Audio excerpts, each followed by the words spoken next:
Welcome to Sports Bios, the podcast where we delve into the fascinating lives of athletic legends, and I'm your host, Howard Closewell. Today, we're going to embark on an extraordinary journey through the life of Ted Williams, one of baseball's most iconic figures. Get ready to immerse yourselves in a narrative that spans from humble beginnings to unparalleled greatness. A tale of triumph, tragedy, and the unyielding pursuit of excellence. As we set out to explore the remarkable life of Ted Williams, the Splendid Splinter, as he came to be known, let us first consider the profound impact of his early years on the man he would become.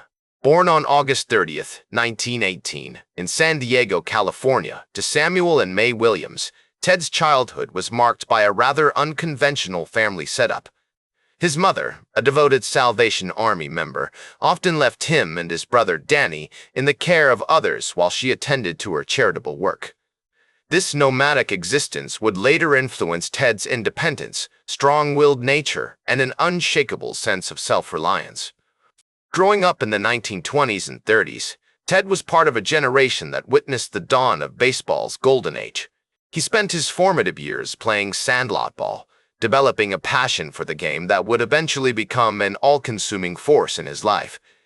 The young Ted Williams was especially drawn to the heroic figures of the time, like Babe Ruth and Lou Gehrig, whose larger-than-life personas ignited his imagination and fueled his dreams of greatness. The Williams family finally settled in San Diego's North Park neighborhood, where Ted attended Hoover High School. It was here that he began to hone his baseball skills under the watchful eye of Coach Washam, who recognized Ted's innate talent and encouraged him to pursue the sport with unwavering dedication.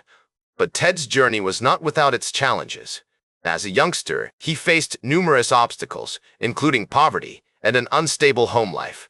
His father, Samuel, a photographer by trade, struggled to provide for the family, leading to periods of financial uncertainty.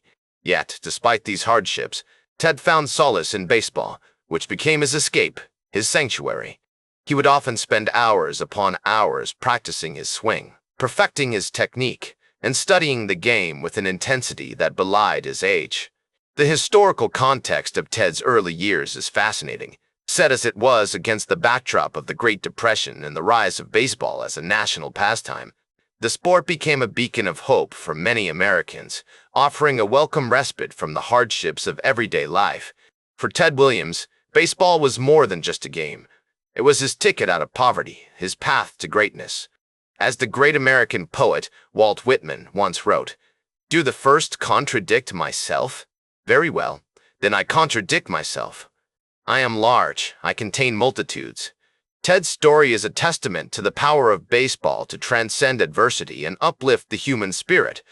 The influences of his childhood, from the Salvation Army's emphasis on discipline to the DIY ethos of sandlot baseball, would eventually coalesce into a formidable competitor, one who would stop at nothing to achieve excellence. Ted's relationship with his brother, Danny, also played a significant role in shaping his early years. The two brothers were incredibly close, often relying on each other for support and encouragement. Their bond was forged in the fire of adversity as they navigated the challenges of their childhood together. This fraternal connection would remain a constant source of strength for Ted throughout his life, a reminder that, even in the darkest moments, family can be a powerful catalyst for resilience and determination. The game became an integral part of his identity, a source of comfort, and a catalyst for his future success. And so, with the stage set by his formative experiences, Ted Williams stood poised on the threshold of greatness, ready to embark on a journey that would take him to the pinnacle of athletic achievement. The question is, how would Ted navigate the challenges and opportunities that lay ahead? Would he be able to overcome the obstacles that stood in his way, or would they prove too great to overcome? What can we learn from his story? How can we apply the lessons of his life to our own journeys? As the great American author Mark Twain once wrote, "The secret of getting ahead is getting started." Ted Williams' story is a testament to the power of hard work, determination, and a passion for one's craft. As Ted Williams entered his teenage years, a firestorm of passion for baseball ignited within him, propelling him to join the San Diego Padres of the Pacific Coast League in 1936 at the tender age of 17. This marked the genesis of an odyssey that would catapult him to the pinnacle of athletic achievement, forever etching his name in the annals of baseball history. The following year, he was signed by the Boston Red Sox, and his major league debut on April 23, 1939, against the New York Yankees, would prove to be a watershed moment in his career, a clarion call that heralded the arrival of a phenom. As Williams took the field, his early years with the Red Sox were marked by a series of dazzling performances, each one a testament to his burgeoning greatness. On July 25, 1940, he unleashed a virtuosic display, hitting 2 home runs and driving in 5 runs against the St. Louis Browns, leaving an indelible mark on the game. His exceptional batting skills earned him a spot on the American League All-Star team in 1940 at just 21 years old, a distinction that would become a recurring theme throughout his illustrious career. The 1941 season would prove to be one of his most remarkable, as he batted .406, becoming the last player to hit over .400 in a single season, a feat that would cement his status as one of the greatest hitters in baseball history. The summer of 1941 was a crucible of competition, as Williams engaged in a fierce batting race with Joe DiMaggio, who was on a record-breaking 56-game hitting streak. Their rivalry captivated the nation, with fans across America hanging on every at-bat, every swing, and every outcome. On September 28, 1941, Williams' Red Sox faced off against the Yankees at Fenway Park, with DiMaggio's streak still alive, the tension palpable as the two titans clashed in a battle for supremacy. Although the Yankees ultimately won the game, Williams went 2 for 4, including a home run, further cementing his reputation as one of baseball's rising stars, his name etched alongside the greatest of all time. As World War II loomed, casting its long shadow over the nation, Williams enlisted in the United States Navy on November 12, 1942, and began training as a naval aviator. His military service would interrupt his baseball career, but he continued to play exhibition games for the Navy, entertaining troops and showcasing his skills, a reminder that even in the midst of war, the power of sports could bring people together. In 1944, while stationed at the Naval Air Station in Jacksonville, Florida, Williams contracted pneumonia and was hospitalized for several weeks, causing him to miss the remainder of the war, a setback that would test his resolve and challenge his determination. Upon his return to baseball in 1946, Williams picked up where he left off, leading the Red Sox to a thrilling pennant chase. On September 13, 1946, he hit 2 home runs against the Cleveland Indians, securing a crucial victory for Boston, the crowd erupting in a frenzy of cheers and applause as Williams rounded the bases, his fist pumping in triumph. Although the Red Sox ultimately fell short at the World Series that year, Williams' impressive performance earned him his first Most Valuable Player award, a testament to his enduring greatness.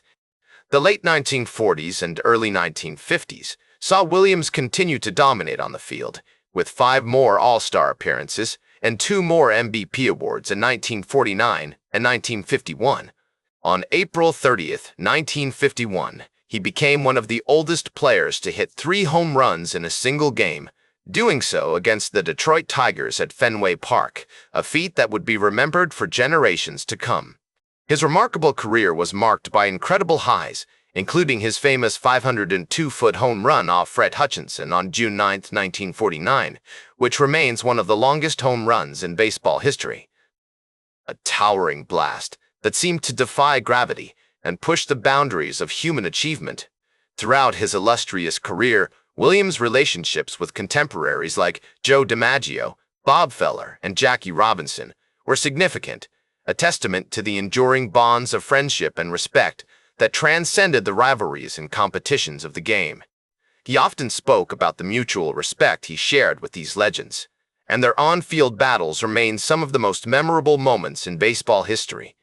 A reminder that even in the heat of competition, there was a deep admiration and appreciation for the craft and the artistry of the game. In a 1949 interview with the Sporting News, Williams said, "I think I'm a pretty good hitter, but I know there are other guys out there who can hit just as well as I can. It's what you do when you're up there that counts." This humility and dedication to his craft would define Williams' legacy as one of baseball's all-time greats, a shining exemplar of the power of hard work, perseverance, and a passion for the game. The twilight of Ted Williams' storied career, a period marked by the inevitability of decline, yet still illuminated by flashes of brilliance that would forever etch his name in the annals of baseball history. As the 1950s drew to a close, the splendid Splinter, now an elder statesman of the game, continued to defy Father Time, his on-field accomplishments a testament to his unwavering dedication and unrelenting passion for the sport. The year was 1960, and Williams, at the age of 41, took to the field for the final time, his body worn from the cumulative toll of 2 decades of relentless competition. The numbers, as they often do, tell a story of greatness.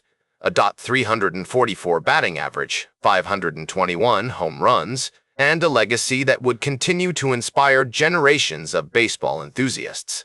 And yet, despite these staggering statistics, Williams' career was not without its disappointments, the most glaring of which was his inability to capture a World Series championship, a fact that would haunt him for the remainder of his life. As he hung up his cleats and bid farewell to the only life he had ever known, Williams embarked on a new journey, one that would take him down unexpected paths and lead him to discover new passions. He became an avid outdoorsman, pursuing his love of fishing and hunting with the same intensity that had once defined his approach to hitting. The solitude of the wilderness, the thrill of reeling in a prized catch, and the camaraderie of sharing tales around the campfire, all combined to bring Williams a sense of peace and fulfillment he had rarely known during his playing days. But even as he explored these new interests, Williams remained deeply connected to the game he loved. He served as a coach and consultant for several teams, imparting his wisdom and expertise to a new generation of players. His presence at spring training, his participation in old-timers games, and his willingness to share his insights with anyone who would listen all contributed to his enduring legacy as one of the greatest hitters in baseball history. In 1966, Williams received the ultimate validation of his career when he was elected to the National Baseball Hall of Fame. The ceremony, a grand celebration of his achievements, was a testament to the impact he had on the game and the reverence with which he was regarded by his peers. As he stood before the assembled crowd, his voice trembling with emotion, Williams delivered a speech that was at once heartfelt, humorous, and humble, a fitting tribute to a career marked by excellence, perseverance, and a deep love for the sport. As the years passed, Williams continued to attend Red Sox games, sitting in the stands, watching with a keen eye, and offering words of encouragement to the players. His presence was a reminder of the rich history of the franchise, a link to a bygone era when baseball was a simpler, yet no less captivating, game. In 1991, Williams was present at Fenway Park when the Red Sox retired his iconic number 9 jersey, a ceremony that left him visibly moved.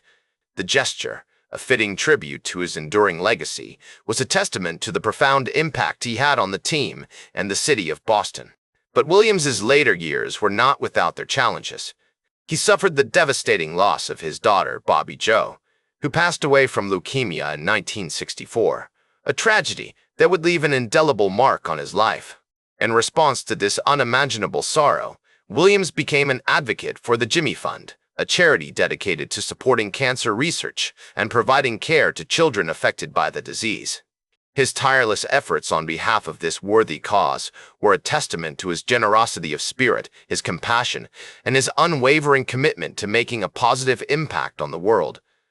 It is also measured by the character of the individual, their integrity, their kindness, and their willingness to make a difference in the lives of others. As his friend and fellow Hall of Famer, Joe DiMaggio, so eloquently put it, Ted was a giant, both on and off the field. He had a heart as big as his swing. These words, spoken with sincerity and affection, capture the essence of Williams's enduring legacy, one that extends far beyond his playing career and continues to inspire generations of baseball fans. His emphasis on hard work, dedication, and perseverance has inspired a new generation of athletes to strive for excellence, both on and off the field. The countless young players who have followed in his footsteps, the coaches who have sought to emulate his approach, and the fans who have been captivated by his story, all testify to the enduring power of his legacy. His story, one of triumph and tragedy, of perseverance and passion, serves as a reminder that true greatness is not solely the purview of the athletic arena. It is also measured by the character of the individual, their integrity, their kindness, and their willingness to make a positive impact on the world. That's all for today's Sports Bios. Remember to like, share, and subscribe. And until next time, I'm Howard Closewell reminding you to keep shooting for your goals.